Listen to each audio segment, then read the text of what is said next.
Bonsoir à tous et bienvenue pour ce troisième et dernier cours consacré à la volonté.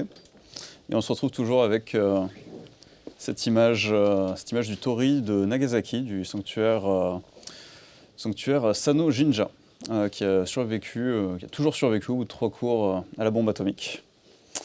Et peut-être que vous vous demandez encore pourquoi cette image, en première slide de cette série de cours sur la volonté. Et je vous invite d'ailleurs à nous dire dans les commentaires ce que vous en pensez. Et ici, on peut en discuter en live. Et peut-être qu'après ce cours, l'interprétation de cette image aura encore évolué. Ou peut-être pas, on ne sait pas bien. Alors, donc on est à la dernière semaine de cours, et à la fin de ce cours, on va devoir se dire au revoir pour un petit moment. Je vous rappelle juste l'intention générale de ce cours. Pourquoi la volonté? Ça partait de deux constats. Deux constats qu'on avait. Le premier, c'est que je ne fais pas ce que je veux faire, pas toujours. Et le deuxième, c'est que, il y a des choses que je fais et que je ne veux pas faire. Et a priori, les deux sont de bonnes raisons de ne pas aller bien, d'être en souffrance, et de chercher de l'aide, par exemple, chez son confrère hypno ou autre. Donc ça, c'est le postulat de base de ce cours, c'est pour répondre à ces questions de pourquoi. Pourquoi est-ce que je ne fais pas ce que je veux faire et pourquoi je fais des choses que je ne veux pas faire, qu'on a ouvert ce module de cours et on a, j'ai l'impression, débroussaillé un petit peu cette question. On a vu dans l'introduction du premier cours un gros panneau avertissement pour éviter deux visions extrêmes de la volonté qu'on va essayer de combattre dans cet ensemble de modules de cours. Le premier, c'est la vision traditionnelle avec laquelle vous êtes peut-être familier, une idée héritée de Descartes et de la philosophie judéo-chrétienne. Comme quoi la volonté serait quelque chose de transcendant, quelque chose qui serait un peu absolu, toute puissante, et qui pilote le corps comme un marionnettiste pilote un pantin. Et une deuxième vision qui pourrait paraître moderne, qui pourrait paraître très sophistiquée, une vision comme quoi la volonté serait une illusion, une vision nihiliste de la volonté. Et donc on va essayer de rester loin de ces deux extrêmes et de regarder entre les deux quelle est la vision finalement qu'on aimerait défendre aujourd'hui, en 2020, une vision qu'il est raisonnable de défendre. Et pour ça, on avait commencé par cartographier les rouages à l'intérieur de la volonté, quels sont les organes qui composent cet animal étrange qu'est la volonté. Au cours 2, on a regardé comment ces différents rouages, ces différents organes fonctionnent, dysfonctionnent, et surtout comment on peut influencer dessus. Donc c'est un peu la boîte à outils de notre module de cours. Dans ce cours 3, ce que je vais essayer de faire, c'est d'ouvrir, de refermer, on va dire, la volonté, et de regarder comment ça se construit dans le cercle social, comment ça se construit au-delà de l'individu. Et finalement, est-ce que notre a priori culturel, que la volonté c'est quelque chose d'intrapsychique, quelque chose qui dépend que de l'individu lui-même, est-ce que ça tient aussi bien que ça? Grande question qui va nous occuper ce soir. Alors, si vous avez suivi le premier et le deuxième cours, maintenant ce graphe devrait être assez connu. C'est une vision très simpliste, mais qui nous aide quand même pour voir les différentes parties qui composent la volonté. Et ce qu'on avait vu, c'est que l'ensemble de ces modules, ça ressemble à quelque chose qu'on pourrait appeler la volonté, en tout cas qui ressemble à ce que l'on a tendance à ressentir comme étant la volonté dans notre expérience.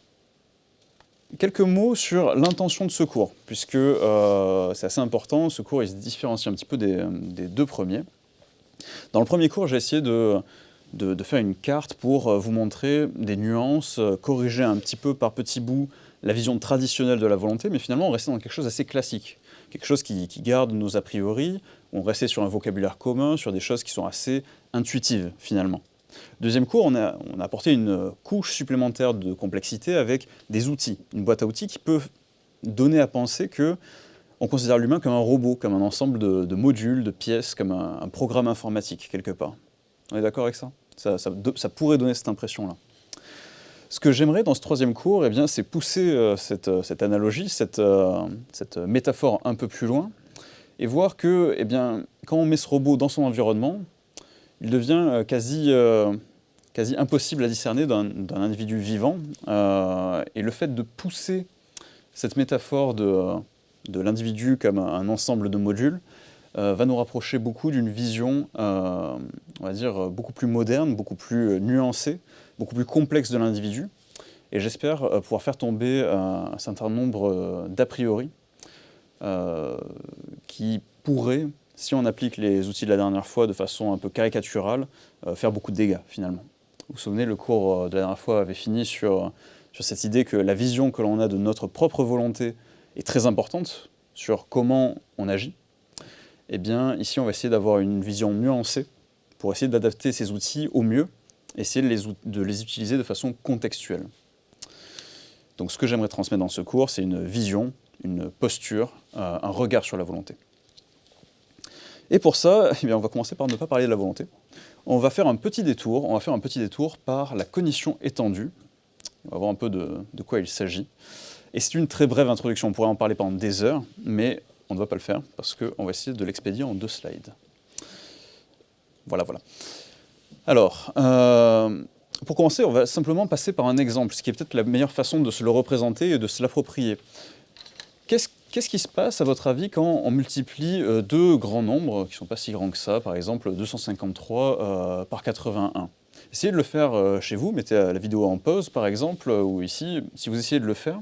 Qu'est-ce que vous faites quand vous faites ça ?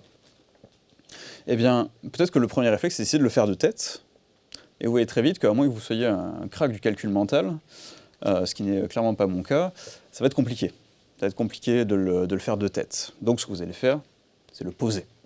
Et il y a de grandes chances que si vous avez grandi en Occident, vous fassiez quelque chose qui ressemble à ça.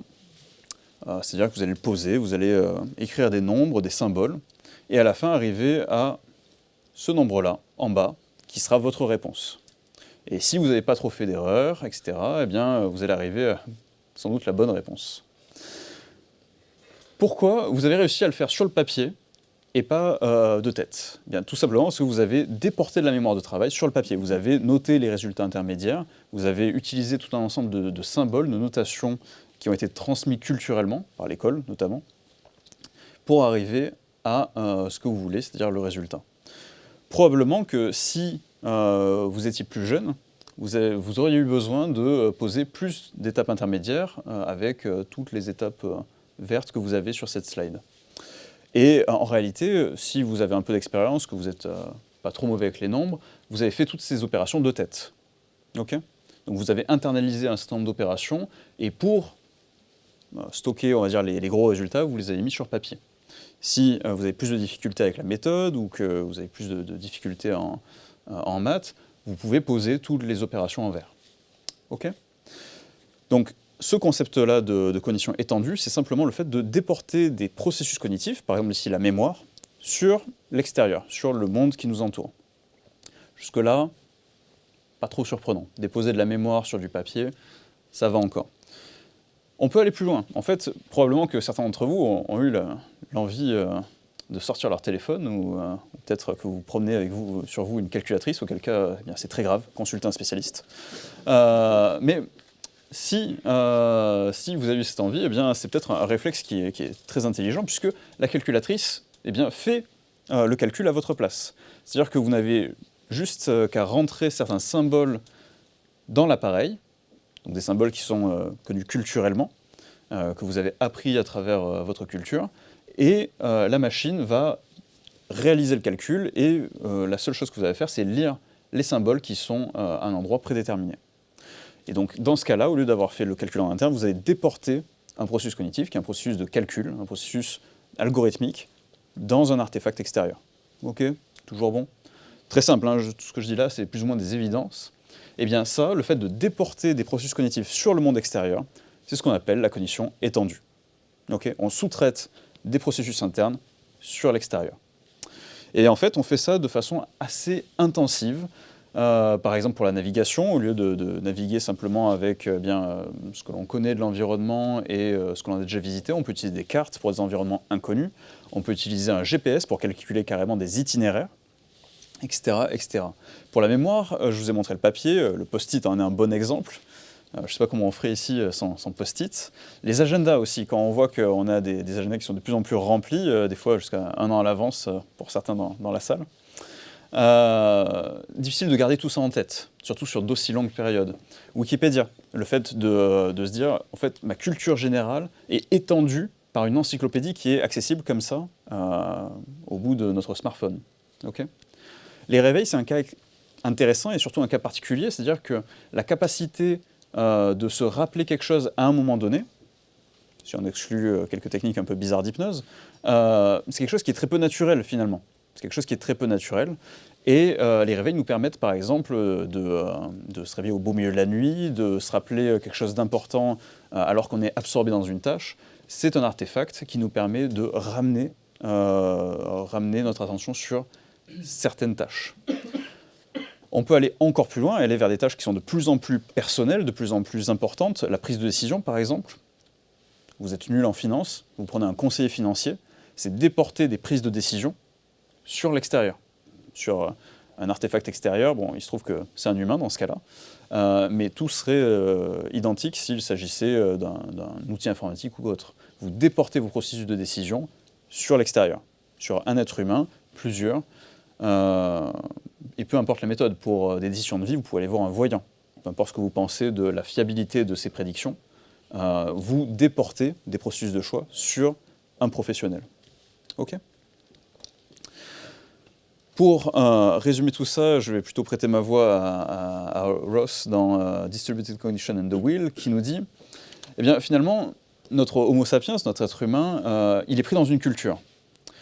Et il est pris dans cette culture pour devenir une personne. C'est-à-dire qu'en fait, il va commencer à percevoir et à être motivé par tout un ensemble de distinctions, des distinctions culturelles, et plein de projets qui sont stockés, non pas dans son cerveau seul, mais dans les relations entre son cerveau et l'environnement, des relations écologiques. Okay ? Et du coup, il est tout naturel de dire qu'un nouveau type d'agent est engendré par ce processus d'enculturation. L'agent, cette personne, aura une fonction d'utilité subjective qui sera différente de l'individu biologique avant son exposition à la culture. Okay ? Donc pour ceux qui ont vu le deuxième cours, eh bien là ça fait référence directement à la slide sur la motivation. Pour ceux qui ne l'ont pas suivi, vous pouvez remplacer le mot utilité subjective par motivation et on reste assez proche. Okay. Pour ceux qui veulent creuser cette idée de volonté étendue et particulièrement cette idée de culture qui est importante pour la volonté étendue, le fait que par exemple les mathématiques faites par un individu hors d'une culture, c'est très basique. Ça va distinguer un peu et beaucoup, à peu près les mathématiques que la personne peut faire. Donc la culture qui fournit par exemple tout le socle des mathématiques pour qu'un individu puisse calculer, faire des prédictions quantitatives, eh bien c'est un outil qui est rajouté à l'individu biologique. Okay. Et si vous voulez creuser le concept plus loin de cette idée de culture, etc., je vous invite à aller voir le mot-clé Cultural Affordances, et notamment ces deux papiers auxquels Samuel Vessière a beaucoup participé, un très bon ami à nous de McGill, et qui vous permettront de voir un peu plus clair dans ce concept si vous avez envie de creuser. J'aimerais terminer avec une citation de Michael Tomasello. Quand il parle des humains, il dit « En fait, ces humains créent entre eux des réalités symboliques, institutionnelles, et leur assignent des pouvoirs déontiques, c'est-à-dire qui imposent des règles, des obligations à des entités autrement inertes. » Et c'est ce qu'on va voir dans ce cours, pour ne pas vous spoiler. C'est le fait que la cognition étendue, c'est le fait d'attribuer notamment des fonctions cognitives à l'extérieur, d'exporter des traitements, mais aussi d'attribuer des fonctions cognitives à des choses qui habituellement sont inertes, comme par exemple un état. Un état, c'est rien d'autre qu'un ensemble d'individus qui déportent sur l'extérieur une idée culturelle et lui assigne un pouvoir déontique. Ok ? C'est bon pour la cognition étendue. Voilà, j'ai posé 2-3 idées qui vont nous aider au cours de cette présentation. Si on représente ça sous forme de schéma, on a le cerveau d'un côté, le monde de l'autre, pour simplifier énormément, et on a des relations écologiques entre les deux. Dans l'un, on a des programmes préculturels, et les programmes culturels sont stockés dans cette boucle d'interaction entre l'individu et le monde. Le plan du cours, maintenant, puisque on a 3 parties assez courtes aujourd'hui. L'idée, c'est vraiment pas vous transmettre du contenu opératif, mais plus de vous transmettre une vision globale, plus une philosophie, pour utiliser les outils qu'on a vus dans les 2 cours précédents. Et on va commencer donc par l'idée que la volonté peut être étendue dans l'espace. Qu'est-ce qu'on veut dire par là? Il y a plusieurs effets qui sont particulièrement bien étudiés par la psychologie sociale, qui montrent que lorsque des individus fonctionnent ensemble, dans un même groupe, eh bien, la volonté se comporte de façon assez étrange. Et notamment la partie responsabilité de la volonté qu'on avait vue dans le dernier cours comme étant notre interprétation de nos propres processus volitionnels. Imaginez le cas suivant, vous avez une personne qui fait un acte avec des répercussions éthiquement lourdes à porter. Par exemple, une personne va licencier un ensemble de personnes, va fermer une usine par exemple, ou va exterminer un groupe d'individus. Okay, 2 choses qui ont des répercussions éthiques plutôt lourdes. Enfin, en tout cas, j'espère pour la plupart d'entre vous. Cette personne va se sentir responsable des conséquences de son acte, va pouvoir avoir un ressenti subjectif de à quel point elle a contribué à cet état de fait, le fait d'avoir licencié des gens avec toutes les conséquences que ça a, ou le fait d'avoir supprimé la vie de certains individus. Et on peut quantifier le ressenti de cette personne. On peut lui demander de juger à quel point elle se sent responsable. Maintenant, imaginez que vous prenez la même tâche, le fait de licencier des individus ou de leur ôter la vie, et vous dispatchez cette tâche au sein de plusieurs individus. Par exemple, vous allez prendre une personne qui va prendre la décision de fermer une usine. Vous allez prendre une personne qui va manager un groupe de personnes pour réaliser tout un tas de tâches pour commencer à faire des plans sociaux, etc. Et vous avez tout un tas de personnes dans ce projet qui vont appliquer simplement des règles qui leur sont transmises et simplement informer les gens, par exemple, que leur contrat va être terminé. Imaginez maintenant pour la deuxième situation, dans le cas d'une extermination, que vous avez une personne qui prend la décision d'ouvrir des camps, des gens qui construisent ces infrastructures, d'autres personnes qui sont en train de piloter ces infrastructures, et que vous segmentez toute la tâche depuis la conduite de certains trains jusqu'à l'incinération de corps, et que vous segmentez ça en toute une série de tâches isolées les unes des autres. Eh bien, vous obtenez ce qui est tristement connu comme étant les camps d'extermination, avec tout un tas de personnes qui contribuent à un projet collectif qu'aucun ne serait prêt à supporter, et pourtant qui marche très bien dans son ensemble, puisque aucune des personnes ne porte la responsabilité de l'entreprise collective. Cet effet-là, et je prends cet exemple exprès puisque c'est un exemple qui est naturellement choquant et qui a servi en fait de base pour les études de psychologie sociale qui ont étudié cet effet. C'est cet effet historique où les chercheurs ont essayé de comprendre comment ça a été possible. Eh bien en fait, ce qu'ont trouvé ces chercheurs, c'est qu'il y a une diffusion de responsabilité, une évaporation de la responsabilité. Quand on diffuse une tâche au sein d'un groupe d'individus, chacun des individus se sent moins responsable des conséquences du groupe que si l'ensemble de la tâche était exécutée par un seul individu. Ok ? Donc c'est ce qu'on voit aussi dans les effets dans l'effet du témoin, le bystander effect, que j'aime bien appeler l'effet pot de fleurs. C'est par exemple quand un individu a un accident et qu'il y a un crime qui est commis et il y a une large foule pour témoigner de l'accident ou du crime. Et personne ne fait rien. Okay ? Ce sont des choses que l'on connaît, notamment à travers les médias et certains effets bien documentés. L'idée, c'est que chaque personne se dit, tout le monde voit cette scène. Il y a bien quelqu'un dans le groupe qui va faire quelque chose pour aider. Il y a bien quelqu'un qui va alerter les secours, il y a bien quelqu'un qui va porter secours à cette personne, mais personne ne se sent la responsabilité d'être cette personne-là.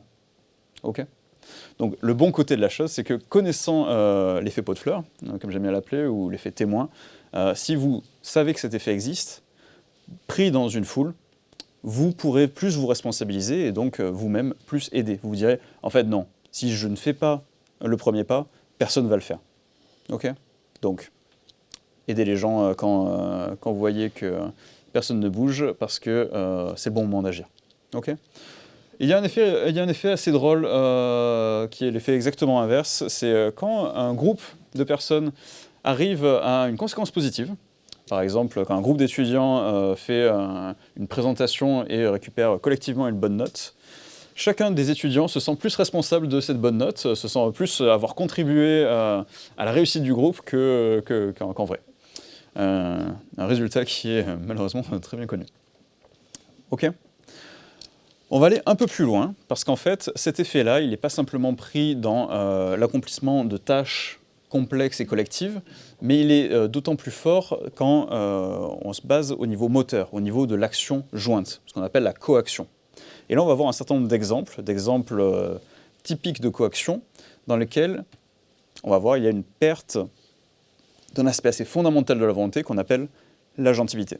Donc pour ceux qui sont familiers d'hypnologie ou ceux qui ont vu le premier cours, vous connaissez ce terme-là comme étant le terme dédié pour dire le sentiment d'être celui qui cause l'action, celui qui est à l'origine de l'action. Et donc il y a la perte de ce sentiment-là dans la coaction, et ce qu'on va voir à travers plusieurs exemples. Le premier exemple nous vient de quelque chose qui est assez peu connu en France, si je ne m'abuse, mais qui a fait un certain carton aux États-Unis, qui s'appelle la Facilitated Communication. Les facilitateurs donc, de cette méthode promeuvaient l'idée qu'on pouvait aider les personnes en grave déficit de communication, donc qui ne pouvaient pas s'exprimer verbalement et qui avaient de graves problèmes moteurs pour s'exprimer, notamment des autistes sévères, des personnes atteintes de problèmes neurologiques, d'accidents cardiovasculaires, etc. Ces facilitateurs promouvaient l'idée que ces personnes-là pouvaient recevoir de l'aide pour communiquer plus facilement. Et donc pouvoir s'exprimer, par exemple pouvoir témoigner lors de procès, pouvoir communiquer avec leur famille, ce genre de choses. Et donc c'est très simple, là vous avez une image d'une expérience scientifique pour tester ce phénomène avec simplement 2 boutons, mais dans la pratique c'était beaucoup plus fait en tenant le poignet de la personne, en la baladant le long du clavier d'ordinateur, et en sentant à quel moment la personne avait envie de s'arrêter, avec les petits mouvements de la main, et en facilitant l'appui sur la touche que la personne voulait appuyer. Okay ? Et comme ça, c'était laborieux, mais la personne pouvait exprimer, lettre après lettre, son message. Okay ? Simple idée. Le truc, c'est qu'il y a eu des doutes sur le fait que cette méthode était fiable pour extraire les pensées de la personne en difficulté de communication. Et donc, ça a été testé scientifiquement. Notamment, cette photo est issue d'une étude scientifique où on donne à la personne des choix binaires, oui-non, à tout un tas de questions. Et il y a eu plein de conditions expérimentales, notamment pour voir quand la personne facilitée, donc la personne handicapée, ne voit pas les questions, est-ce qu'elle est quand même capable de répondre aux questions qui sont posées. Et qu'est-ce qui se passe si jamais on transmet de fausses informations au facilitateur ? Est-ce qu'on reçoit les informations du facilité ou est-ce qu'on reçoit les informations erronées du facilitateur ? Donc, autant vous dire que ça a fait un certain scandale, vu que le facilitateur est complètement prépondérant dans la facilitation. En fait, les messages que l'on croit venir de la personne facilitée, de la personne handicapée, viennent en réalité du facilitateur entièrement. Ce qui est particulièrement problématique quand ces réponses ont conduit des personnes en prison. Désolé pour l'atteinte un peu déprimante de ce soir. Par exemple, un enfant autiste qui avait beaucoup de mal à s'exprimer et avec cette méthode a pu donner un témoignage d'abus sexuels qui a conduit une personne innocente en prison. Donc voilà un petit peu le type de problématique qu'il y a dedans, mais ça nous permet d'en récupérer un certain enseignement sur le fait qu'il faut faire attention quand on commence à voir des actions jointes sur qui est vraiment responsable de l'action. Surtout que le facilitateur a de bonne foi l'impression que les signaux qu'il interprète viennent vraiment de la personne facilitée. Ce qui est extrêmement flippant. En réalité, ce type de résultat n'est pas extrêmement choquant. En fait, depuis bien des années avant la Facilitated Communication, on connaissait le phénomène depuis le début du XXe siècle. C'est exactement le phénomène qu'on a dans le spiritisme avec les planches Ouija. Donc vous connaissez tous les planches Ouija. Ce sont des petites planches avec l'alphabet dessus, des réponses oui-non, des réponses un peu stéréotypées, Vous avez plusieurs personnes qui tiennent un mobile, avec un trou au milieu, et le mobile bouge par lui-même pour indiquer des lettres, une fois que l'esprit s'est manifesté, évidemment, et va commencer à délivrer des messages. Des messages qui sont, somme toute, assez stéréotypés et correspondent pas mal aux connaissances a priori des personnes qui tiennent la planche, le petit mobile. Évidemment, on n'a jamais vu un mobile bouger, à part avec des tours de prestidigitation, par lui-même. Okay, il faut des mains dessus pour le faire bouger. Ce qui fait que, eh bien, dans ce genre de situation, de coaction typique, où vous voyez, il y a plusieurs personnes qui tiennent le mobile, on a très rapidement des pertes d'agentivité, des pertes de sentiment de faire bouger le mobile, et donc on a l'impression que le mobile bouge de lui-même. Okay, on a d'autres pratiques qui sont des pratiques typiques de coaction. Là, je vous montre un petit film. Alors, c'est un film que j'ai trouvé sur YouTube qui est assez fascinant. Vous voyez, il y a un petit panneau avec avant des ondes nocives de téléphone. On nous met en garde contre les ondes nocives de téléphone. Voilà, ce téléphone que la personne tient dans sa main. Et vous allez voir un test kinésiologique pour tester le fait que les ondes sont nocives. Vous voyez, la personne appuie sur le bras et le bras ne résiste pas. Donc, ça prouve bien que le téléphone émet des ondes nocives, n'est-ce pas? Ça paraît assez évident, là, vu la vidéo. Mais comme cette personne n'a absolument rien à nous vendre, elle nous dit qu'après, avec le même smartphone et un autocollant, qu'elle nous vend, évidemment, mais ça, il faut bien faire tourner le business. Un autocollant, j'espère que la vidéo va pas trop planter pour que vous le voyez, il est assez génial. Eh bien, 100% d'ondes bénéfiques, vous avez 0% d'ondes électromagnétiques, tous vos problèmes de santé sont réglés, et puis vous avez le bonheur dans votre vie à jamais. J'espère que la vidéo n'a pas trop planté. Sinon, je vais la repasser. Ouais, elle a planté. Tac. Et voilà, donc là, vous voyez le petit autocollant, qui est très joli au demeurant. Hein. Moi, je paierais volontiers pour ce petit autocollant sur mon portable. Hop. Et ce que vous allez voir, c'est qu'en donnant ce téléphone à la personne, voilà, la personne va pouvoir résister. Ce qui prouve bien... Ah, bon, bah la vidéo plante, mais c'est notre petit esprit frappeur d'hypnologie. Hop. Voilà, vous voyez, la personne résiste. Ce qui prouve bien que l'autocollant fonctionne. Donc là, je vous le dis avec un air un peu moqueur, parce que manifestement, vu l'encart publicitaire et vu le fait que la personne vend quelque chose, il y a de bonnes raisons de penser que les deux sont des complices et qu'il y a fraude ici. Mais le point important, c'est qu'il n'y a pas besoin de ça, en fait. Au-delà de l'aspect moqueur, qui est là plutôt pour vous divertir, l'idée, c'est que toutes les personnes qui font ça peuvent le faire de bonne foi.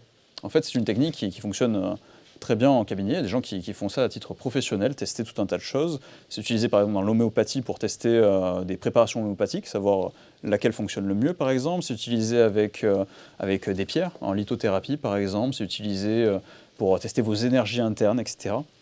Donc dans tout un tas de paramédecine, de techniques plus ou moins ésotériques, vous avez ces tests kinésiologiques qui sont utilisés.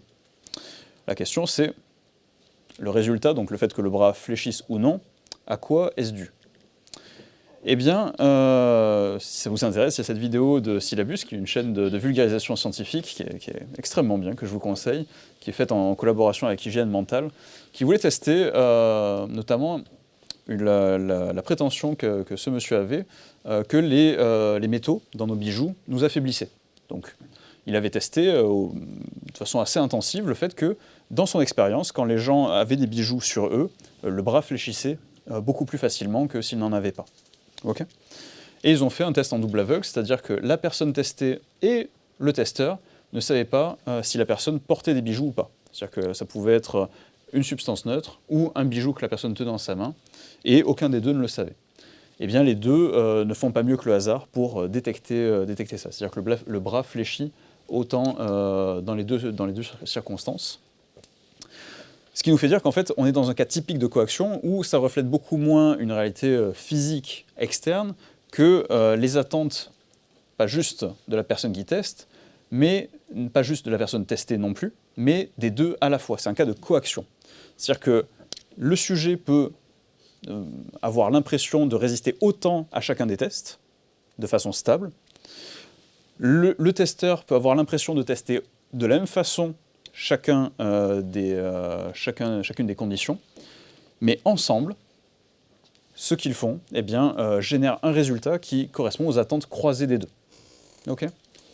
Donc là, j'ai pris beaucoup de temps pour ces différents exemples, parce que dans ce qu'on fait en hypnose, il y a un cas de coaction qui est très importante, qu'on utilise de manière instrumentale, dans lequel on va pouvoir notamment obtenir des messages d'une certaine part inconsciente. Et il faudrait bien voir le type de confiance que l'on attribue à ce type de message. Okay. Qu'est-ce qu'on en fait? Est-ce qu'on les utilise comme pour convaincre la personne d'un certain nombre de choses, ou est-ce qu'on les utilise pour obtenir de l'information? Auquel cas, quel type d'information on peut obtenir? Et avec les différents cas que j'ai présentés, vous pouvez vous faire votre propre idée sur quelle confiance vous voulez attribuer à ces fameux signaux idéomoteurs. Vous savez, les petits signaux où on a un doigt qui bouge, les signaux où c'est le corps entier qui bouge, etc.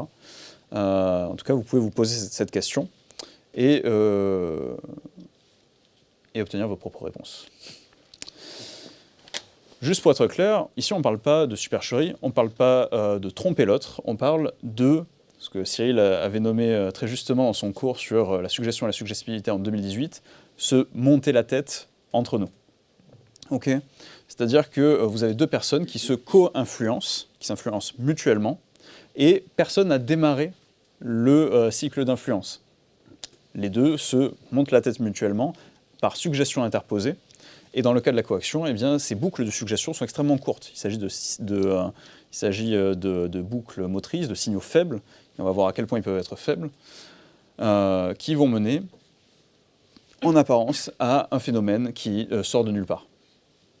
Et quand il sort de nulle part, c'est facile de l'attribuer à des agents présupposés culturellement, comme l'inconscient, comme un esprit, un démon, ou quoi que ce soit d'autre.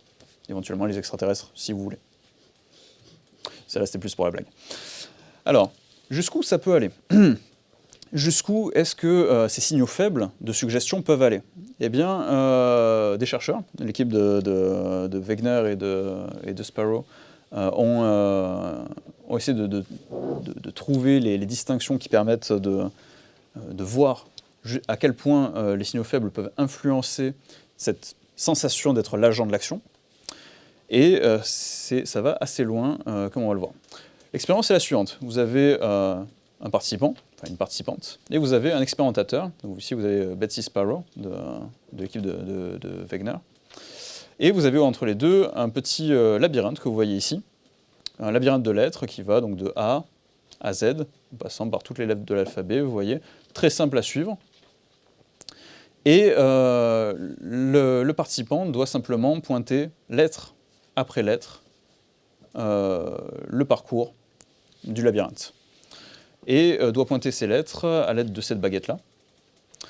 Et doit changer de lettre toutes les secondes au rythme d'un métronome. Très simple. Ce qui va faire que vous allez avoir ce type de mouvement. Tac, tac, tac, tac, tac. OK ? Donc ça, c'est en rouge, vous avez le participant. Et dans la première condition, l'expérimentateur va suivre. Vous avez vu? Suit le participant, toujours une lettre de retard, et va changer en même temps, au rythme du métronome. OK? Ça, c'est la première condition, une condition de contrôle. Dans la deuxième condition, les rôles sont échangés. C'est l'expérimentateur qui précède le participant. Et donc ça va faire quelque chose comme ça.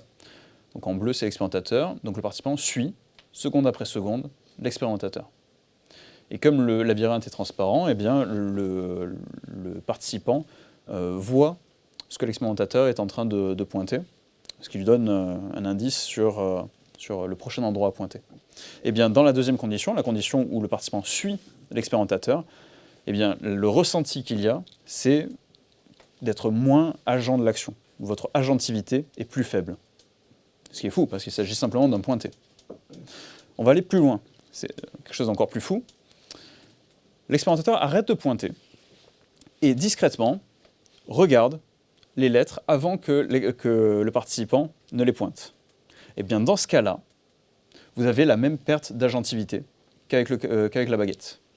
Et là, ça commence à devenir un petit peu du niveau maître Jedi, c'est-à-dire que vous allez, en tant qu'être humain, vous allez être influencé par des éléments sociaux, comme par exemple le regard d'une autre personne, sur des choses extrêmement profondes comme le sentiment d'agentivité. Et ça, c'est une chose qu'on connaît très bien en hypnose parce que, bien, on l'enseigne pour générer des mouvements idéomoteurs. Vous allez par exemple focaliser votre regard sur un doigt, vous allez ratifier de façon non verbale tout un tas de choses qui se passent dans l'individu pour que, eh bien, quand ces événements se produisent, l'agentivité de la personne soit plus basse et qu'elle ait l'impression que le mouvement se fasse tout seul. Ce sont des choses que l'on induit instrumentalement pour générer par exemple des mouvements idéomoteurs. Et bien en fait, ce n'est pas juste sur le terrain où on a trouvé ça intuitivement, en fait dans les laboratoires, les chercheurs sont arrivés aux mêmes conclusions, le fait que des éléments sociaux très faibles, comme le regard, peuvent influencer le sentiment d'agentivité. Okay. J'aimerais pousser le curseur un peu plus loin pour dire que la plupart des choses que l'on appelle intention dans notre métier, c'est l'intention que l'on met dans ce que l'on est en train de faire, le fait de croire à ce que l'on est en train de faire, eh bien c'est un bon moyen de générer tout un tas d'éléments sociaux, comme le regard, comme l'environnement non verbal, pour générer ces paires d'agentivité. D'où l'importance de ce type d'instruction pour les phénomènes hypnotiques. Ok ? On pourrait y revenir dessus si vous avez envie tout à l'heure. Donc, pour résumer notre propos là-dessus, dès que l'on commence à agir ensemble, dès qu'on commence à agir avec d'autres individus dans notre environnement, notre conception de la volonté, telle qu'on se l'imagine traditionnellement, s'effondre et on commence à avoir des variations assez importantes, notamment vers le bas, de la perte d'agentivité, de la perte de responsabilité, ce qui peut poser de gros problèmes aux gens qu'on accompagne dans leur vie de tous les jours, mais qui peut aussi nous poser, en tant qu'accompagnants, de gros problèmes conceptuels ou philosophiques dans notre métier. Ok ? Donc ça, c'était la volonté étendue dans l'espace. Le fait que, eh bien, quand on commence à déporter notre volonté sur l'extérieur, eh bien, des choses se passent en termes de responsabilité, d'agentivité, et on aurait pu passer plein d'autres domaines de la volonté. L'idée ici, c'est pas de vous faire une overview exhaustive de ce domaine-là, mais plutôt de vous donner des petites touches pour vous faire comprendre une vue globale de ce que l'on peut comprendre de la volonté aujourd'hui, en 2020. Donc on va continuer, et pourquoi s'arrêter à l'espace? Puisqu'on peut étendre la volonté aussi dans le temps. Ça va toujours? Hop.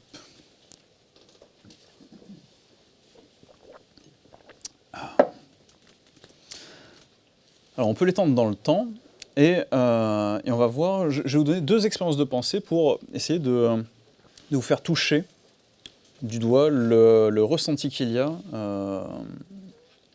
lorsque l'on comprend la volonté comme étendue dans le temps. Ok ? C'est peut-être le plus simple. Premier exemple, vous êtes un fumeur. Vous avez décidé d'arrêter de fumer. Vous allez utiliser toute votre volonté pour arrêter de fumer. Mais là, vous avez envie d'en fumer une. Ok ? Vous avez envie d'en griller une, ça vous fait envie.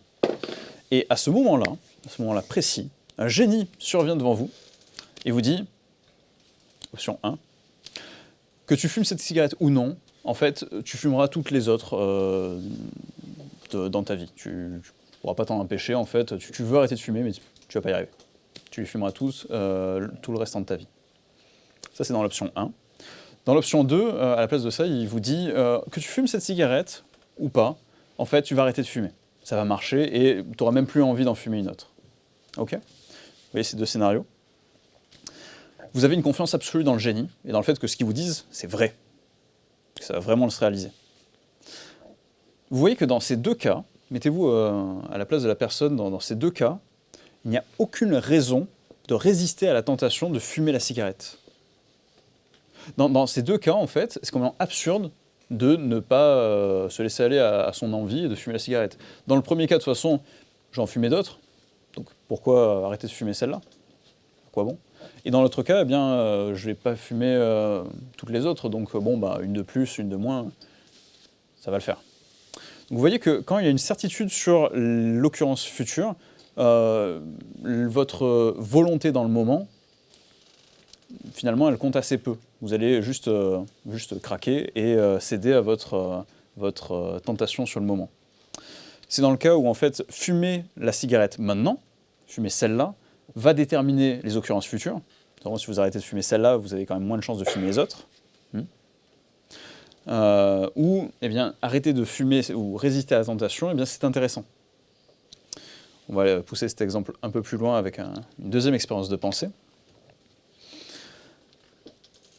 Imaginez la situation suivante, vous êtes dans un amphi, il y a plein d'étudiants, et le professeur fait un petit jeu, une petite expérience. Il va passer devant chacun des étudiants, et il va leur proposer deux options. L'option coopérer, ou si l'étudiant dit coopérer, chaque personne dans l'amphi va recevoir 10 centimes, y compris l'étudiant. Et l'option trahir, où, dans ce cas-là, l'étudiant va recevoir 1 euro, et tous les autres reçoivent rien du tout. Okay. Le prof dit qu'il va interroger au moins 20 personnes, mais on ne sait pas combien il va en interroger. Il peut interroger tout l'amphi, ou il peut interroger juste 20 personnes, on ne sait pas. Et l'instruction, c'est de maximiser son profit personnel. Donc vous ne prenez pas en compte le fait qu'il y ait d'autres personnes qui vont vous juger, le fait que... vous prenez juste en compte le fait qu'à la fin de l'exercice, vous voulez avoir le score maximum. Okay. Donc vous dites, ok, s'il y a 20 personnes, vous voyez tout de suite que le fait de jouer collectif, le fait de coopérer, si tout le monde coopère, tout le monde s'en sort avec 2 euros, au moins, s'il y a 20 personnes. Donc, dans l'absolu, le fait de jouer collectif, personnellement, pas pour les autres, mais personnellement, ça permet de maximiser mon profit personnel. Okay. Et vous voyez aussi que si tout le monde a joué collectif et que vous trahissez, vous en sortez mieux que tout le monde. C'est-à-dire que potentiellement, vous pouvez en avoir pour 2,90 € au moins, et tout le monde s'en sort avec 2 euros. Vous avez maximisé votre profit personnel. Donc, vous voyez que si vous êtes dans les premiers, eh bien, vous n'avez pas trop d'informations, donc vous pouvez choisir l'un ou l'autre, à vous de voir. Si vous êtes dans les 20e et que tout le monde a coopéré, c'est quand même de grosses envies de trahir quand même, hein, pour maximiser votre profit. Mais vous dites, peut-être qu'il y en a encore 40 derrière. Okay. Et si tout le monde trahit, en fait, on en sort moins bien que si tout le monde avait coopéré. Donc vous avez cette espèce de dilemme qui est classique en philosophie, en théorie des jeux, qu'on appelle le dilemme du prisonnier, sur le fait que, il y aurait des entreprises collectives qui permettent de mieux s'en sortir, mais que, vu qu'on se dit que les autres vont peut-être pouvoir trahir, on a tendance à vouloir trahir nous aussi. Ok. Cette idée-là, donc c'est cette expérience de pensée où il y a plusieurs personnes qui vont pouvoir coopérer ou trahir, on peut la mettre, on peut la symboliser de la même façon, mais pour une même personne dans le temps. Imaginez que la première personne, c'est vous tout jeune, et que la deuxième, c'est vous un peu plus tard.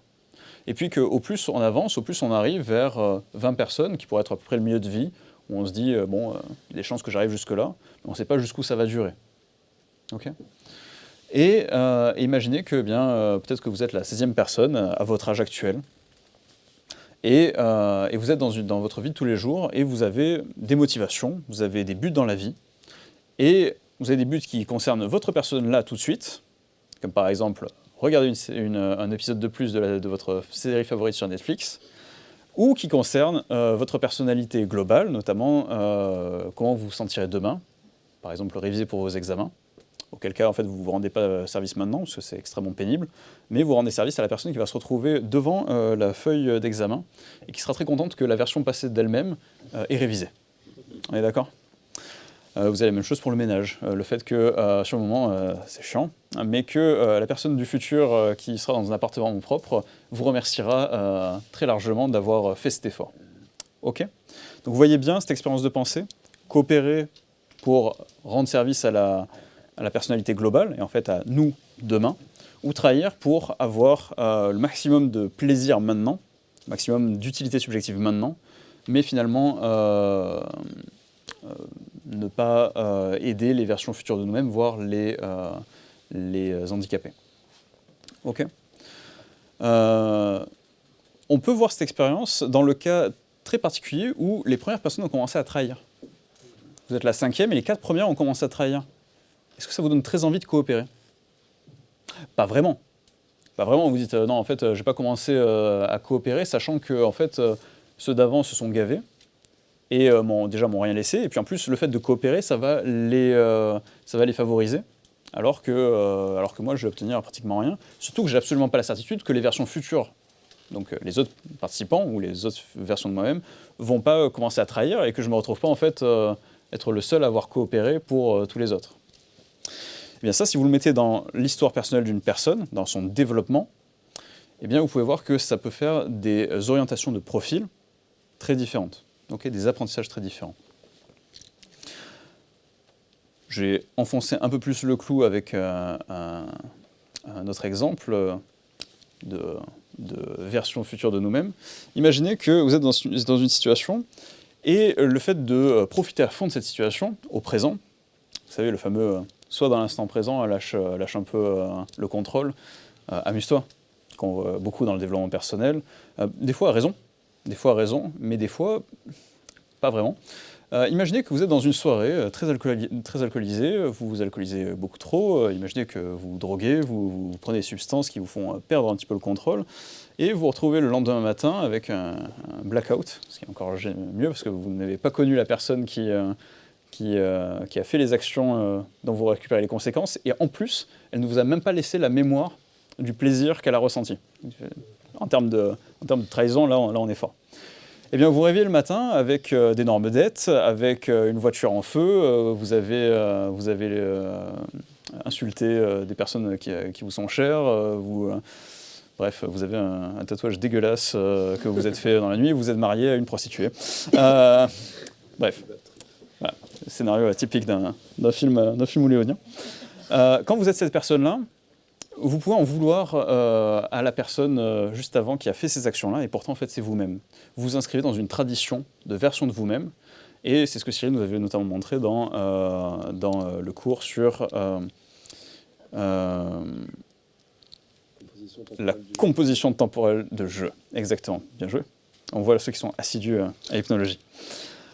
Ok, pour replier tout ça, donc la volonté, quand on la voit comme ça, eh bien, si on la comprend comme ça repose sur la collaboration et la confiance des différentes versions de moi ou de je. Okay, confiance ou non confiance, collaboration ou non collaboration. Et ça, c'est des choses qu'on peut venir travailler en hypnose, puisqu'on peut venir reconvoquer des souvenirs de versions passées, on peut personnifier ces versions passées de nous-mêmes, et on va pouvoir s'inscrire dans cette tradition-là. Voilà, j'avais noté, faire des choix, c'est convertir non seulement des conflits intertemporels, okay, en conflits de principe. Est-ce que je continue à fumer ou est-ce que je continue pas à fumer? Est-ce que c'est bien ou est-ce que c'est mal? Okay. Mais ça convertit aussi les actions en traits. Okay, vous faites 50 fois la même chose, ça ne devient plus une action, ça devient une habitude. Et ça, c'est rien d'autre qu'avoir une certaine inertie dans nos tendances à faire des choix. Okay, donc s'inscrire dans une tradition, c'est déporter la volonté dans le temps. Ok, bon pour la volonté dans l'espace, la volonté dans le temps. Donc là, pour l'instant, on est en train de parler de diffusion de la volonté, ce qui fait qu'au plus on s'intéresse à l'individu ici et maintenant, isolé et à cet instant précis, au plus on se rend compte que la volonté qu'on a vue dans le cours 2 et dans le cours 1, elle représente plus grand-chose en termes de pouvoir. Et c'est pour ça que je vous ai dit à la fin du cours 2, ces outils sont intéressants, ces outils de bon sens. Le problème, c'est de les utiliser dans le bon contexte. Okay, parce que si vous essayez juste de donner des conseils de bon sens à une personne qui a des problèmes de volonté, le plus probable, c'est que vous allez les augmenter, en fait. Ok. Maintenant, on va voir le troisième point, et puis on va recomposer tout ça pour voir quelle image globale ça nous donne. Le fait que la volonté, elle est non seulement étendue, mais quand on regarde même à l'intérieur du sujet, elle est divisée. Ça, on l'a vu au cours 1 et au cours 2, mais il y avait une certaine idée qu'on pouvait garder une unité du sujet, l'idée qu'on peut toujours avoir notre idée qu'il y a une instance suprême du sujet, une sorte d'esprit supérieur, une instance suprême de l'agent. Je vous rappelle le cours 1 sur lequel on a montré quelques petites expériences rigolotes, notamment la cécité au choix, il y en avait d'autres, qui montrent qu'on n'est pas très bon pour se comprendre nous-mêmes. Okay, l'esprit, il n'est pas juste évident à lui-même, il n'est pas transparent. Si on regarde pourquoi on a fait un choix, en fait on n'est pas vraiment meilleur que quelqu'un qui nous connaît très bien pour savoir qu'est-ce qui nous a motivé à faire ce choix. Des fois en fait on est même moins bon qu'une personne qui nous connaît bien. Okay, et ce qu'on a commencé à pointer du doigt progressivement au cours des 2 premiers cours et qui devient particulièrement important ici, c'est le fait qu'on n'est pas obligé d'imaginer qu'il y a un petit moi, un mini-moi à l'intérieur de mon cerveau qui pilote mes moindres faits et gestes, qui choisit mes buts, qui crée mes tendances. On n'est pas obligé d'imaginer cette espèce d'homonculus à l'intérieur du cerveau qui nous pilote. En réalité, les organismes peuvent tout à fait se contrôler de façon très efficace par une myriade de contrôleurs en compétition, mais qui individuellement sont complètement myopes. Okay, en fait, c'est comme si l'ensemble de la structure fonctionnait, mais que rien à l'intérieur de l'agent ne sait ce qui se fait, comment ça se fait ou pourquoi ça se fait. Okay, un exemple typique, quand on tombe amoureux d'une personne, on est rarement très au courant de toutes les causes qui font que cette personne-là nous a attirés. Et généralement, on a tendance à bien se mentir sur le fait que son grain de peau, la silhouette, ses origines socioculturelles, le fait qu'il fasse partie du même cercle social, etc., sont des paramètres qui ont fortement contribué au coup de foudre qu'on aimerait si magique. Okay, en fait, on est complètement aveugle à tous ces processus physiologiques, notamment neurologiques, psychologiques, qui nous agissent, et des fois c'est même pour le mieux. Okay, mais tout ce que je veux dire par là, c'est que on n'est pas obligé d'imaginer cet être qui tire les ficelles à l'intérieur de nous. Je vais vous exposer très rapidement, mais ça va pas trop vous choquer, vu que pour ceux qui sont habitués aux cours d'hypnologie, la théorie des perspectives, ou Perspective Theory, qui va vous rappeler quelque chose. Dans la Perspective Theory, je vais commencer par vous expliquer les composants de base. C'est une théorie qui va nous permettre de représenter un peu mieux cette idée de la volonté non pas diffusée, mais divisée au sein de l'agent. Vous avez simplement des ressources représentationnelles, certaines qui sont actives et d'autres qui sont inactives. Par ressources représentationnelles, on entend des outils, des petits contrôleurs qui peuvent comprendre des choses, analyser des choses dans l'environnement et fournir une réponse. Par exemple, vous pouvez avoir une petite ressource qui repère les lignes dans votre champ visuel. Ça, c'est un contrôleur très simple. Mais vous pouvez avoir une ressource représentationnelle qui repère un individu qui est en colère, okay, beaucoup plus élevé. Vous pouvez avoir une ressource représentationnelle qui sait piloter un vélo, okay, encore plus élevé, qui sait reconnaître les signaux interoceptifs de l'équilibre et stabiliser l'équilibre. Toujours bon? Donc tout un ensemble de ressources psychologiques. Et l'ensemble des ressources actives à un instant donné, c'est une perspective. Okay, donc un ensemble de fonctionnements qui vous permet d'interpréter le monde et de réagir à ce monde. Très simple. On a juste une brique de plus à voir, c'est une brique qui peut gérer tout ça et gérer les perspectives. Hyper simple, modèle ultra basique, et peut-être qu'il peut vous rappeler quelque chose qu'on a vu il y a fort longtemps, dans un cours d'hypnologie de 2016. T'étais jeune, hein. Exactement. Le cours sur la psychodynamique de 2016, où d'un autre courant psychologique, d'un autre domaine de la psychologie, on arrive exactement au même point. Les perspectives sont exactement équivalentes aux sous-personnalités qu'on avait vues dans ce cours-là, et les éléments psychologiques, ce sont les ressources représentationnelles dont on a parlé. Okay, donc ceux qui suivent hypnologie depuis longtemps, vous êtes en terrain inconnu, on parle de sous-personnalité et d'éléments psychologiques. Pour ceux qui n'ont pas vu ce cours, vous pouvez aller le voir plus tard si vous en avez envie. En tout cas, ça ne fera pas beaucoup de différence, vous allez vous y retrouver aussi. Alors, l'idée du Perspective Manager, c'est qu'il va pouvoir simplement, pouf, changer de perspective et passer de l'un à l'autre. Ok ? Donc, comme je vous l'ai dit, les perspectives, tout ce qu'ils font, c'est prendre en entrée des données environnementales, ils traitent, et ils envoient des actions dans le monde. Et notamment, ce qui va permettre au perspective manager de gérer ces perspectives, c'est l'interprétation globale de la situation que le réseau de ressources actives lui permet d'obtenir. Ce qui fait qu'une interprétation va permettre au perspective manager d'activer des ressources et de désactiver d'autres ressources, de réaliser des transitions entre perspectives, qui peuvent être douces. Je vous ai montré au début des transitions qui sont absolument brutales, mais généralement, il n'y a que quelques ressources à activer ou à désactiver entre différentes situations qui sont en train de changer, des situations qui sont changeantes. Ok ? Ce qui est important de capter dans cette théorie, c'est que les transitions entre perspectives, elles viennent de l'environnement, évidemment, mais elles sont filtrées par le perspective actif.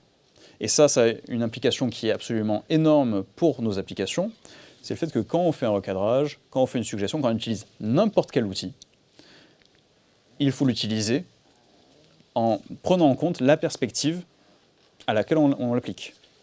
Le recadrage ne passera jamais sur tout le monde de la même manière. En fait, il passera sur une personne dans une posture particulière. Et c'est pour ça que dès les débuts des formations en accompagnement, en hypnose notamment, on a toujours ce prérequis de base de rejoindre la personne, savoir où elle est, la calibration, et savoir comment ensuite la diriger vers un autre perspective. Okay ? Mais toujours partir de là où elle est. On ne la fera pas bouger dans l'absolu, on la fera bouger de là où elle est en particulier, cette personne-là maintenant. Ok ? Alors, là j'ai un truc qui est assez important à dire, parce que cette idée de sous-personnalité avec laquelle vous pouvez être assez familier, ou en tout cas que vous pouvez découvrir ici, pourrait donner l'idée que l'esprit, ou en tout cas la personnalité, peut être séparée en parts distinctes, okay ? Des sortes de mini-moi qui prennent le rang du devant et puis pilotent ce corps pour lui faire des choses plus ou moins incompatibles, en tout cas plus ou moins en opposition. L'idée de la séparation parfaite des parts, elle est en grande partie due au fait que, en tant que professionnel, on va les personnaliser, ces parts, on va personnaliser les perspectives. Sauf que quand on la personnalise, eh bien, forcément, on a une partie de la perspective présente qui n'est pas cette perspective personnalisée. On est d'accord ? Le fait d'avoir l'idée que ces parts sont individuelles et sont complètement clivées, sont des sortes de personnages indépendants, et qu'il n'y a pas des transitions souples entre les différentes parts, c'est une idée qui est généralement due à notre pratique de personnalisation, et qui en fait est complètement faux dans la vraie vie. En fait, on s'en rend tous compte dans notre vie tous les jours, et ce type de théorie en fait prédit le fait qu'il y ait des transitions souples entre perspectives. Et en fait, si c'était vrai, si on l'emmène jusqu'au bout, s'il y a des clivages entre ces différentes perspectives, ça emmène à en fait, ce qu'on appelle de la psychopathologie, si on suit l'idée jusqu'au bout. Ok ?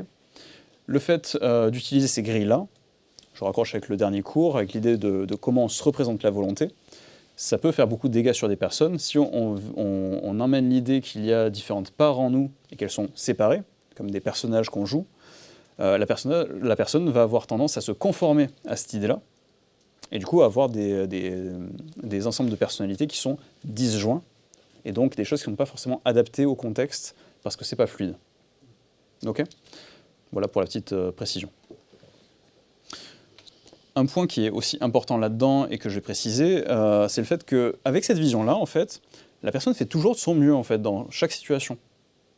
En fait, elle fait du mieux avec les ressources actives et ses règles de transition entre ressources actives et désactivées. Okay ? Si elle ne fait pas de son mieux, c'est que l'on voit en elle des ressources qui sont désactivées et que la personne ne voit pas. Ou en tout cas, dont la personne n'a pas les règles de transition pour les activer dans cette situation. Et c'est là où l'hypnose est particulièrement intéressante, parce qu'elle va permettre de gérer ces règles de transition et ou créer de nouvelles ressources. C'est bon pour tout le monde ? Ok.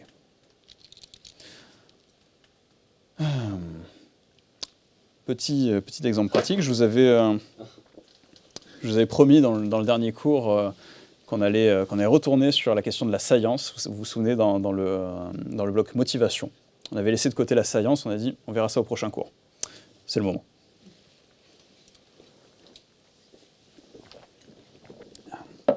Voici le problème, pour ceux qui l'ont déjà lu.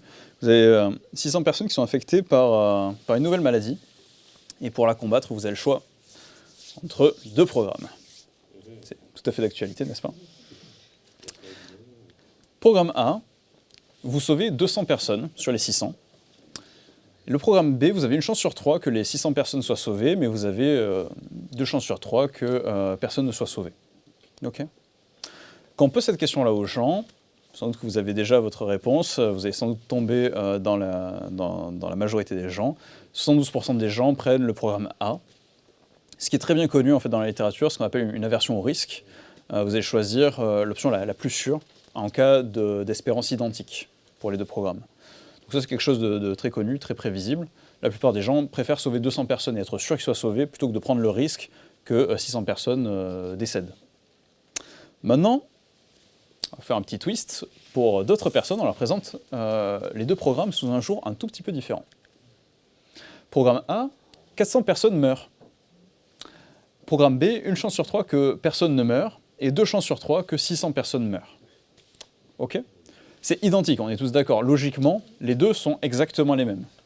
Eh bien, ce qui se produit, c'est que vous avez une inversion de préférence. La plupart des gens, dans le deuxième cas, préfèrent le programme B. Simplement parce que vous avez insisté sur un autre aspect de la proposition. Donc ça, en fait, c'est ce qu'on a vu dans le cours 2, ce que j'avais teasé dans le cours 2 sous le nom de science. C'est-à-dire que les bénéfices subjectifs et les coûts subjectifs ne sont pas dans l'absolu. Vous avez une certaine prédisposition instantanée à évaluer plus fortement les coûts, à les prendre comme plus importants, ou à surévaluer les bénéfices. Et donc, dans la balance, ça va déstabiliser la balance. OK ? En plus. Alors, maintenant qu'on a dit tout ça, qu'on a vu la volonté diffusée dans l'espace, diffusée dans le temps, qu'on a vu cette introduction à la cognition étendue et que j'ai proposé cette illustration que la volonté elle est diffusée et fragmentée au sein de l'agent, où est-ce qu'on veut en venir par là? On va dire, ok, d'accord, tout ça, et donc tout ça était presque une longue introduction pour le message clé du cours, qui est celui-ci. Le fait que quand on prend cette théorie des parts, quelque part, qui est celle qui est très présente ici à l'Arche, et qu'on y rajoute la cognition étendue, le fait que certaines ressources représentationnelles peuvent utiliser des outils externes, comme par exemple le fait d'utiliser une calculatrice. Vous avez des ressources de lecture de symboles mathématiques et de savoir utiliser une calculatrice. Vous pouvez utiliser des outils performatifs comme des outils de calcul. Vous pouvez utiliser des outils interprétatifs comme demander un bon conseil à un ami sur qu'est-ce qu'il pense de cette situation. Vous savez, c'est les cas où on montre un texto à un ami, tu crois qu'il a voulu dire quoi? Vous savez, vous utilisez un outil interprétatif sous la forme d'un être humain. Des outils décisionnels comme par exemple un conseiller fiscal ou un voyant. Okay. Ou faire la distinction entre les outils qui composent l'agent et les outils qui sont externes à l'agent. Vous voyez, là je les ai mis de couleur, on peut bien voir qu'ils sont externes à l'agent, mais qu'est-ce qui fait la différence? Comment on choisit en fait on pourrait mettre la frontière au niveau de notre corps, okay, au niveau de ce qui est à l'intérieur de notre corps, eh bien c'est interne à l'agent. Mais dans ce cas, quand vous stockez de la mémoire sur vos doigts, par exemple quand vous faites ça, que vous faites autre chose et que vous vous souvenez que vous avez stocké 2, par exemple, est-ce qu'on peut appeler ça des ressources internes ou est-ce que vous avez utilisé vos doigts comme outils? Vous voyez, les frontières sont un peu floues en fait. Et c'est particulièrement difficile dans le cas où les outils qu'on utilise exécutent des fonctions cognitives, des fonctions de choix, des fonctions d'interprétation, des fonctions de décision et d'autres.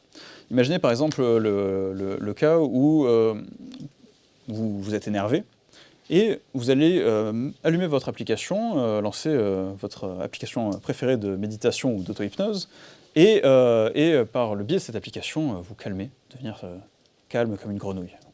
Je crois que c'est ça l'expression consacrée. Qu'est-ce qui fait la différence entre ça, utiliser une application de méditation ou d'auto-hypnose, et quelqu'un qui a appris la méditation ou l'auto-hypnose et le fait en interne?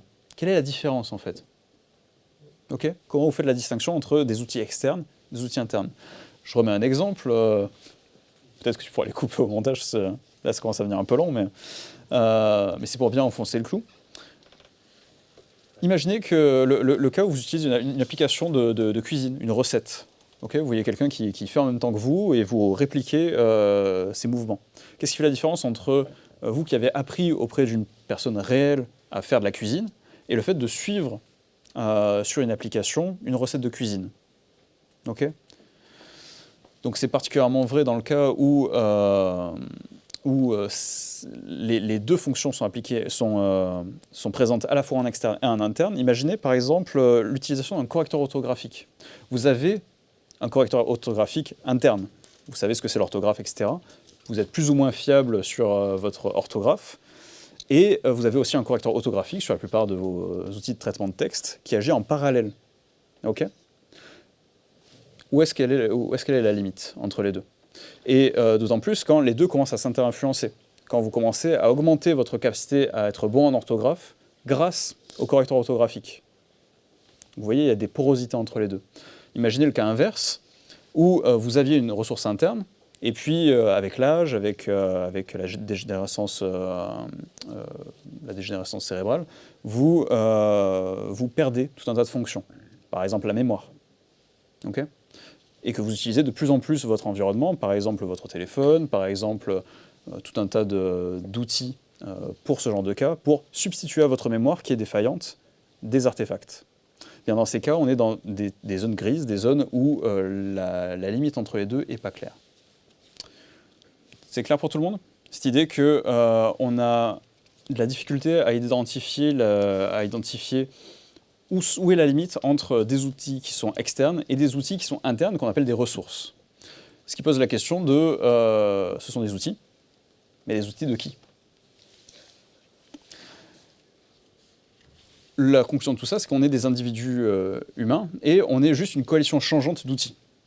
C'est la vision que j'aimerais vous transmettre ce soir, une vision de l'être humain.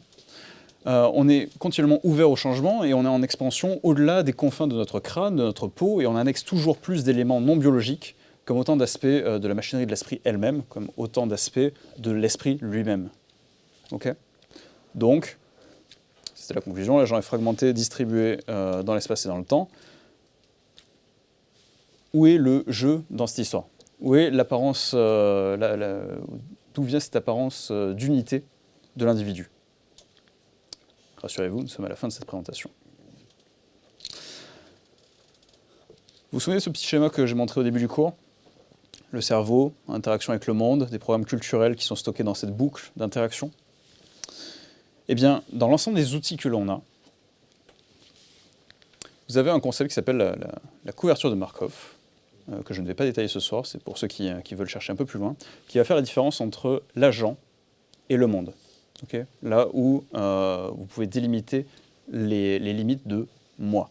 Généralement, la plupart des gens le font courir autour du corps. Mais on peut annexer tout un tas de choses en plus dans cette couverture de Markov. Par exemple, quand, dans un couple, vous parlez qu'en nous. Okay. Vous parlez qu'en projet commun. Vous êtes extrêmement fusionnel. Il est possible que tout ce qui arrive à l'un soit considéré comme faisant partie du couple et donc intéresse profondément l'autre. Je vais essayer de refaire cette phrase. Par exemple, imaginez qu'une personne prenne une décision dans un couple fusionnel, l'autre va le prendre comme sa décision aussi, va s'identifier à cette décision d'ensemble. Okay. C'est vrai aussi dans une équipe extrêmement soudée, c'est vrai dans n'importe quel projet commun dans lequel vous allez avoir une identification extrêmement forte au groupe. Et bien dans ce cas-là, il est très possible que cette frontière-là de jeu s'étende à ces autres individus. C'est aussi vrai dans le cas où vous êtes un conducteur dans une voiture et que quelqu'un vient rayer votre voiture. C'est comme s'il vous attaquait personnellement, donc, comme si vous intégrez cette voiture dans votre, dans votre moi, dans le jeu. Et l'idée de ce soi cohérent, le fait que cette barrière elle est à peu près fixe et ce qu'il y a à l'intérieur, eh bien c'est à peu près stable, c'est dû en partie, en tout cas une partie de la réponse, c'est qu'on hallucine bien plus d'unités de cohérence qu'il y en a en réalité. Cette frontière elle est changeante et elle s'adapte d'instant en instant. Une condition préalable à l'émergence d'un sens de soi, le fait qu'il y ait ce sentiment de cohérence, en tout cas selon Clark, dans ce livre-là, eh bien, ça repose sur la capacité d'un système, donc un individu par exemple, à stabiliser le système lui-même et à protéger activement son infrastructure d'interaction avec le monde, à stabiliser cette boucle-là et à la protéger du changement. Okay ? Intéressant pour des gens qui sont des professionnels du changement, de savoir que c'est un fonctionnement naturel que de stabiliser, de protéger cette boucle d'interaction du monde. Okay ? Ce qui veut dire qu'il va falloir bosser dur et faire comprendre qu'il y a une boucle plus stable derrière. Et ça renvoie au cours numéro 2. Ok. Le fait de s'imaginer son comportement, okay, son comportement tel qu'on le prédit avec cette boucle-là, eh bien, ça permet de stabiliser une histoire, une narration. Moi, j'agis comme ça avec le monde, et le monde me renvoie cette histoire-là. Okay. Clément, il agit comme ça dans telles circonstances. Et du coup, moi, je peux me prédire parce que je me connais, et vous aussi, vous pouvez mieux me prédire. Ok ? Et c'est une hypothèse, c'est peut-être la partie la plus spéculative du cours, mais c'est une hypothèse de pourquoi il y a cette idée de soi narratif, en tout cas chez l'être humain, et quel est son intérêt, pourquoi est-ce qu'on a ça, parce que ça sort de nulle part. Eh bien, une des hypothèses, c'est que ça va servir à stabiliser cette frontière-là dans une culture, à rendre plus prédictible l'individu à lui-même, ce qui est extrêmement pratique pour arriver à faire des projets dans le long terme, et stabiliser la prédictibilité de la personne aux yeux des autres, ce qui est extrêmement important pour des activités prosociales. Ok ? Donc finalement, le soi, il peut être compris comme une structure narrative qui augmente la prédictibilité de l'agent pour lui-même et pour les autres. Ok ? Donc, voilà pour la vision que je voulais transmettre. Là, vous retrouvez l'ensemble des implications importantes pour l'accompagnement. Je vais prendre le temps quand même si on dépasse un peu le temps. Ça peut être important. Pour l'accompagnement, vous avez quand même quelques points qui sont hyper importants. C'est la vision que j'aimerais transmettre ce soir. L'idée que, on peut considérer l'accompagné comme un système de ressources qui sont contextuelles. Ce qui a une implication extrêmement importante, c'est le fait que le changement de perspective se fait toujours depuis une perspective. Okay, surtout pour les recadrages, les suggestions, etc.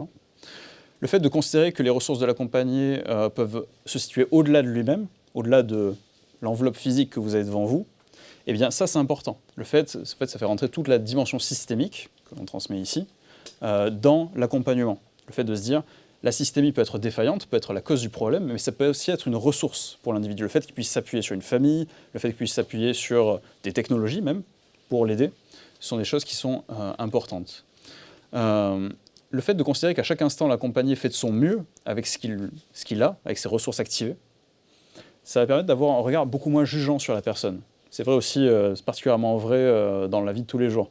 Quand vous avez quelqu'un qui vous énerve profondément, ou vous dites cette personne fait preuve de mauvaise foi ou essaye intentionnellement de me nuire, vous pouvez vous rappeler que peut-être avec cette vision-là, la personne fait du mieux qu'elle peut avec les ressources activées. Peut-être qu'elle ne fait pas du mieux qu'elle peut dans l'absolu, avec toutes ses ressources, mais à cet instant donné, elle ne voit pas ce que vous avez vu en elle. Ok. Dernier point, considérer la volonté comme un acte, c'est peut-être pas rendre service aux gens. Peut-être que considérer la volonté dans tout ce qu'elle a de diffus, comme une tradition, comme une histoire qu'on se raconte, ça va permettre de plus jouer dessus, d'orienter. Et peut-être que les outils qu'on a vus dans le deuxième cours, avec cette idée-là d'histoire, ça va permettre de les appliquer de façon un peu plus parcimonieuse, de façon un peu plus fine, et aider la personne à dépasser ces difficultés. Raconter de nouveau son histoire d'une façon différente. Pour l'hypnose, deux points très simples. Le fait que la coaction, agir ensemble, favorise la perte d'agentivité. Vous vous rappelez les bascules arrière, par exemple. La personne a l'impression de tomber vers l'arrière, vous retirez vos mains pour que la personne ait de la place, et en fait, personne n'a l'impression d'être celui qui fait la bascule arrière, et pourtant, elle se produit. Donc ça, c'est plus un exemple pour les hypnos. Et le fait que les signaux faibles de l'hypnotiseur sont extrêmement importants, ce qu'on appelle généralement, ce qu'on ressent en tant que professionnel sous le terme d'intention, reposent principalement sur des signaux sociaux assez faibles, et pourtant qui sont complètement captés par les autres êtres humains. Ce qui nous emmène à notre conclusion. Navré pour le fait d'avoir dépassé allègrement le timing de ce cours. Donc, on reprend notre souffle, et on a la conclusion générale de ce module de cours. Keep calm and watch hypnology. L'idée de ce module de cours, c'est que nous ne sommes pas nés responsables, nous ne sommes pas nés libres, nous devenons libres, nous devenons responsables, on doit l'apprendre et on le développe via la culture. Ok ? Ce schéma est maintenant classique dans ce cours. On a vu qu'il y a plein de façons d'agir sur chacun des modules. Et dans ce troisième cours, on a vu une couche supplémentaire de complexité, le fait que ce truc-là boucle sur lui-même. Le fait que l'environnement pilote chacun de ces modules, d'une certaine manière, mais que chacun de ces modules rétroagit sur lui-même. Ça, c'est quelque chose qu'on avait évoqué dans le cours 2. Et dans ce cours 3, c'est particulièrement saillant avec ce que je vous ai montré sur les perspectives, sur la volonté diffusée dans l'espace et sur la volonté diffusée dans le temps. Voilà l'ensemble des outils qu'on a vus dans le cours 2. Dans le cours 1, on a vu que tout ce qui est au milieu, eh bien, c'est ce qu'on pourrait ressentir comme la volonté. J'aimerais conclure sur le fait que peut-être que ce que l'on appelle volonté, ou en tout cas ce que l'on aimerait trouver comme étant la volonté, c'est le fait d'avoir internalisé tous ces outils que l'environnement utilise pour diriger notre comportement. C'est le fait de les avoir internalisés, de savoir les piloter par nous-mêmes. D'où l'importance de ce que l'on transmet ici sur l'auto-hypnose, autonomiser les gens et savoir se réguler soi-même. On va terminer le cours sur cette conclusion-là. Il y a pas mal de bibliographies. Je me suis beaucoup appuyé sur des livres pour faire ce cours. Donc des livres qui sont un peu plus denses que d'habitude, vu que habituellement je m'appuie surtout sur des articles. Je vous ai mis en gras les livres ou les articles que je vous conseille particulièrement. Donc voilà, vous avez pas mal d'articles.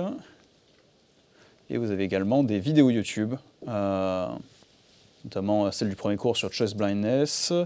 Je vous rappelle que vous pouvez trouver l'ensemble des vidéos sur YouTube, évidemment, sur le réseau Network, qui a été lancé aujourd'hui même, ainsi que les supports de cours sur le site de l'Arche.